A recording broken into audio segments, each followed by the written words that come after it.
All right, there is a fight developing within the Republican Party between two Republicans. You might consider Donald Trump the front runner, obviously, and an outsider to the establishment politics. But the fact of the matter is that Rubio and Bush are having quite the back and forth. And it's really starting with Rubio, who is trying to distance himself from old Republicans and try to create a new vision that he has some new ideas for the Republican Party, that he will take them in a different direction. And he is moving up in the polls. And I think that he is targeting his, quote, old buddy, Jeb Bush, in interviews such as this one. And I honestly think we just need to turn the page as a party. We can't just keep electing the same people with the same ideas. Nothing's going to change. You know, both the Republican Party and the broader federal government is completely out of touch at its highest levels with what people are going through in their lives. And people are tired of it. They've elected Democrats, nothing changed. They put Republicans in charge, nothing changed. They gave both parties equal shot at it, nothing changed. They gave it back to Republicans in the Congress, nothing changes. People are fed up. The time has come to turn the page and offer new leaders with new ideas for a new time. And that's why I'm running for president. So the interesting bit here is that Rubio really is the only one that is talking about some type of a new idea or a new effort by Republicans. In the meantime, Jeb Bush has spent the last few days mopping up his brother's legacy about whether the country was kept safe under George W. Bush. And here comes Trump, obviously, in recent days, calling, the truth out. We got hit on Bush's watch. He didn't pay attention to his intelligence community. The August 6, 2001 presidential daily briefing. He was told that terrorists were going to they wanted to take commercial airlines and fly them into buildings, and we did nothing about it but sit back and wait for it to happen. So, history is history. Now, after that, the country threw a hell of a lot of resources, including the Patriot Act at us, that kept the country safe. But we never got bin Laden under Bush's watch. In fact, the bin Laden effort was disbanded by the Bush administration, and it wasn't until Obama came back in that they went back after the guy. So I just think this is bad territory for Jeb Bush. And he says stuff like this. His view of history is just wrong. The simple fact is that when we were attacked, my brother created an environment where for 2,600 days we were safe. No one attacked us again. And he changed the laws. He did everything necessary. He united the country, and he kept us safe. And just a tip of the hat to that, and moving on to what the threats are today is what we ought to be focused on. I agree with that. We should be focused on the threats of today. Tip of the hat? Is it the President of the United States' number one priority to keep the country safe? And I'm just not going to let the Bushes off on this. Some grave mistakes were made. Some misjudgments took place that affected American lives and security.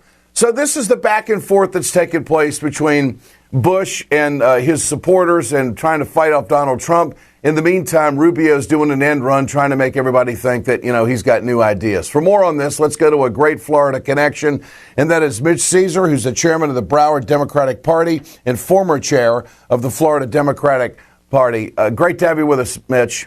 Good to be with you, Ed, as always. What is this new page that Rubio's talking about, that they can't keep voting in the same old ideas? Obviously, he's taking a shot at his old buddy Jeb Bush. What's happening here? Well, he's trying to separate himself, honestly. He's trying to show that he's new generation. He used the phrase, we need to turn the page. But to be honest with you, looking at most of the field, I'm not sure any of them have ever read the book, let alone turn a page. He's trying to show new leadership. He's been in the Senate about a year or so, 2 years.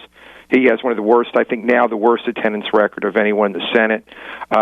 He seems to be somewhat invulnerable, actually, to the attacks about that, but that bespeaks the fact that we're in such a bizarre political year for both sides, but much more so for the Republican Party. It's the year of the outsider. We've had months of polling, and you add up the top 2-3 positions, they're consistently over 50%, meaning someone like Trump and Carson and whoever else. So he's actually gaining Rubio. Bush is fading.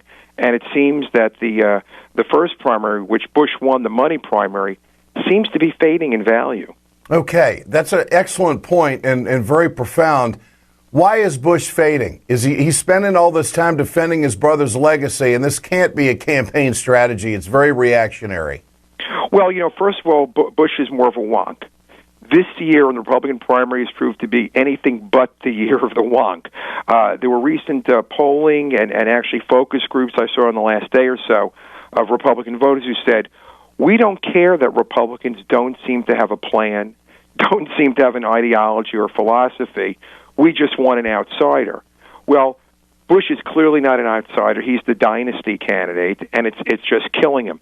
Bush's biggest problem his whole life has been timing. You know, he was supposed to be running for president when his brother did, but the timetable was, upside down after he lost the first time, won the second time 4 years later. But by that time, brother George got in, and now he's suffering from his brother's negative legacy, and he's never quite figured out how to answer the questions about his brother and whatever legacy he may have, which, of course, now he's engaged in a 9/11 debate. So how does this end for Jeb Bush? Is this going to be ugly? Is this going to be gracious? What's your prediction?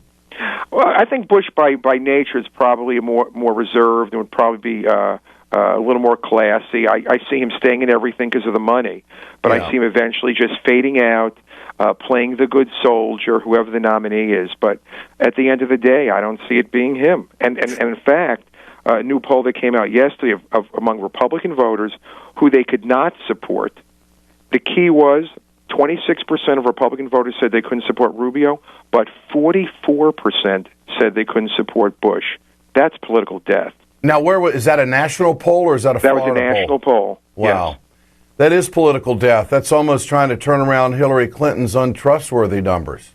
I mean, and she has a better shot at that, which isn't easy. Yeah, no than doubt. He has. His is so ingrained because of the Republican voters' mentality this year.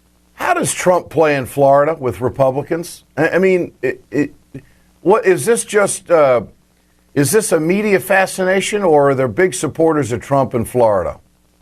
I think it's both. And in fact, Trump will be down here in 3 days on Friday, of course, at the Miami Doral, which, of course, he owns.